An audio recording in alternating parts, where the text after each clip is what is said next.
There's a resource that has quietly become more strategically valuable than oil. It sits inside your phone, inside your car, inside every data center training artificial intelligence, and inside the most advanced weapons on Earth. It is the semiconductor, the tiny chip that everything modern now depends on. But here's what makes it different from oil. Oil flows from dozens of countries. The most advanced chips on the planet are made by essentially one company in one place, using machines built by just one other company. This is the story of the most valuable, most powerful, and most dangerously concentrated industry in the history of the world. And by the end, you'll understand why the whole thing balances on a knife's edge. Let's start with the sheer scale. According to the Semiconductor Industry Association, global chip sales reached $791 billion in 2025, up more than 25% in a single year. And the industry is now on track to cross $1 trillion in annual sales around 2026, roughly 4 years ahead of what forecasters expected just a short time ago. To put that in perspective, that is larger than the entire economy of most nations on Earth. But the raw size is not really the story. The story is concentration. Because unlike oil, which is pumped from the ground in dozens of countries, this trillion-dollar tower of value balances on just a handful of narrow, fragile points of failure. A single earthquake, a single blockade, a single export ban could send shock waves through the entire global economy. To understand why, we first have to meet the companies sitting at the very top of this pyramid, the giants that almost no one outside the industry can even name. At the absolute center sits NVIDIA. It designs the graphics processors, the GPUs that train and run nearly every major AI model on Earth. The demand has been so extraordinary that in July 2026, NVIDIA became the first company in history to be worth $5 trillion, having crossed $4 trillion only months earlier. But here's a secret: NVIDIA does not actually build its own chips. That job belongs to TSMC. The Taiwan Semiconductor Manufacturing Company, the world's #1 contract chip factory, which physically manufactures the most advanced chips for NVIDIA, Apple, and AMD. TSMC controls roughly 70% of the entire foundry market, and in early 2026 became Taiwan's first company ever worth $2 trillion. Behind both of them stands the quietest and perhaps most important company of all, ASML of the Netherlands. ASML is the only company on the planet that makes the extreme ultraviolet lithography machines, tools costing roughly $200 million and up, without which the most advanced chips simply cannot be made. That gives it a near total monopoly on a single irreplaceable step. Rounding out the picture, Samsung of South Korea, the world's largest memory chip maker, and Intel, once the undisputed king of this entire industry, now struggling so badly that its factory division lost over $10 billion in 2025, cut more than 25,000 jobs, and saw the United States government itself step in to take an unprecedented 10% ownership stake. And no single chart tells the story of this boom better than this one: NVIDIA's revenue. For years, it sat quietly around $27 billion. Then in 2023, artificial intelligence arrived and demand simply exploded. Revenue jumped to $61 billion, then $130 billion, and then $216 billion in fiscal 2026. With the data center business alone making up about 90% of the entire company. In just 3 years, NVIDIA's revenue grew nearly 8-fold. This is what a genuine infrastructure gold rush looks like when you draw it on a graph, a line that bends and then goes very nearly straight up. So where is all of this money actually coming from? It is coming from a corporate building spree without precedent in history. In 2025, the 4 largest American cloud companies, Microsoft, Google, Amazon, and Meta, spent an estimated $380 to $410 billion combined on AI and data center infrastructure. And their guidance for 2026 points to a combined $630 to $725 billion, nearly double in a single year.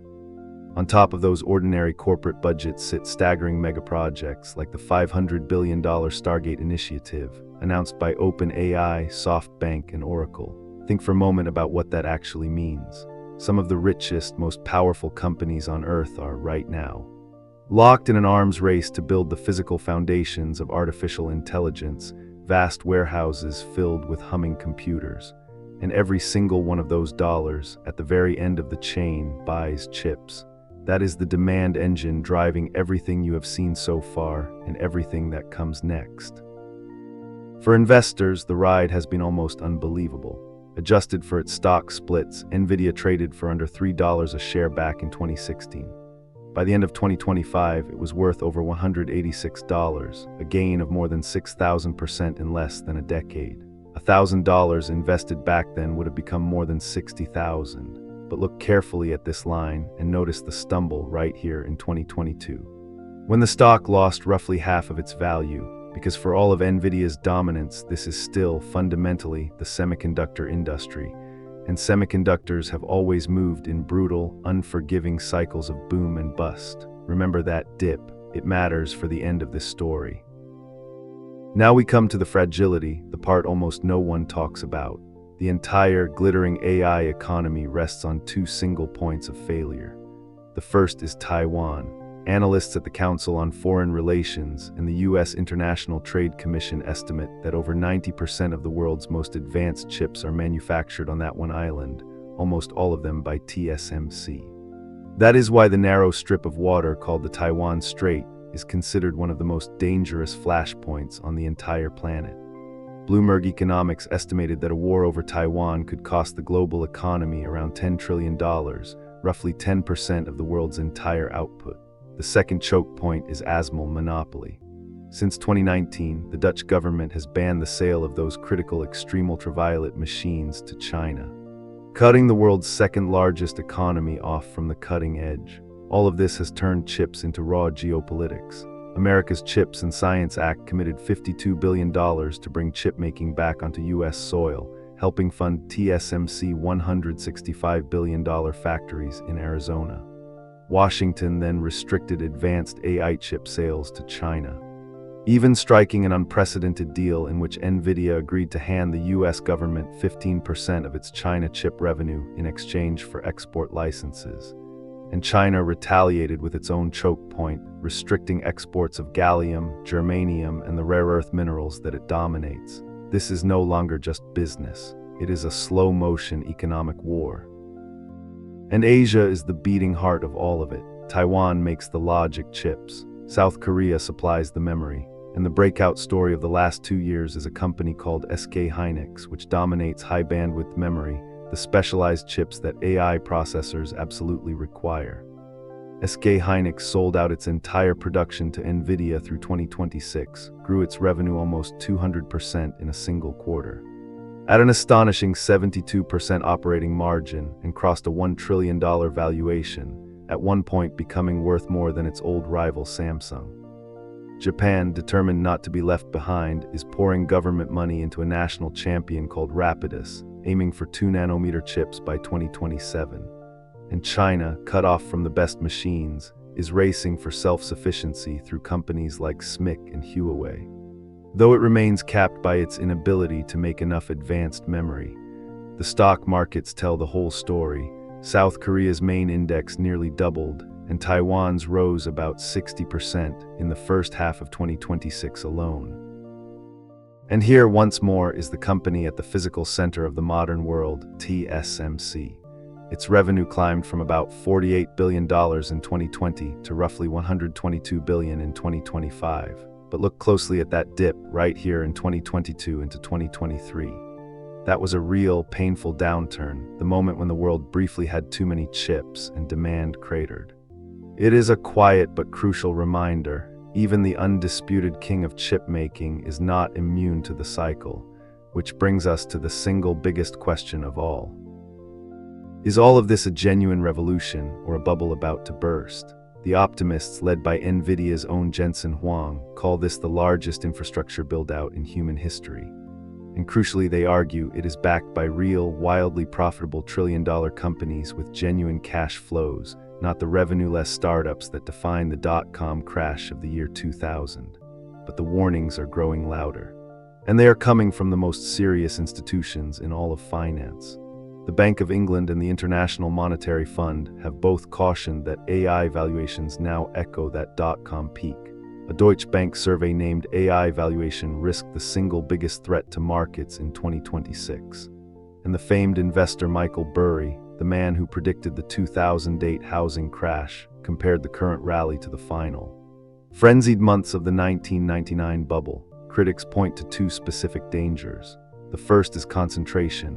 A mere handful of tech giants now make up around a third of the entire US stock market, so if they fall, everyone falls with them. The second is circular financing, where NVIDIA invests billions of dollars into the very customers who then turn around and use that money to buy NVIDIA's chips. Critics call it an AI Ouroboros, a snake devouring its own tail. Even OpenAI's Sam Altman has admitted that investors are, in his own word, overexcited. So what happens next? The forecasters at Gartner project the industry will exceed $1.3 trillion in 2026 and keep climbing past $1.5 trillion by 2027, with AI chips making up roughly a third of all revenue. McKinsey sees a $1.6 trillion industry by 2030, and the technology itself never stops advancing, to 2-nanometer chips, to new stacked memory, to ever more exotic ways of packing more power into less space. Whether this turns out to be a durable, multi-decade supercycle or an overbuild heading straight for the classic semiconductor bust, no one, not even the giants themselves, can say for certain. But one thing is absolutely clear. In the 21st century, whoever controls the chips and the machines that make them controls the technological future itself. And right now, that control rests in astonishingly few hands. Thanks for watching. If this made the invisible a little more visible, subscribe, and I'll see you in the next one. This report was built from company filings and reporting by NVIDIA, TSMC, the Semiconductor Industry Association, Gartner, CNBC, Reuters, Bloomberg, the International Monetary Fund, and others. Chart figures come from company filings and market data. Full sources are listed in the description below, so you can check every number yourself. Thanks again for watching.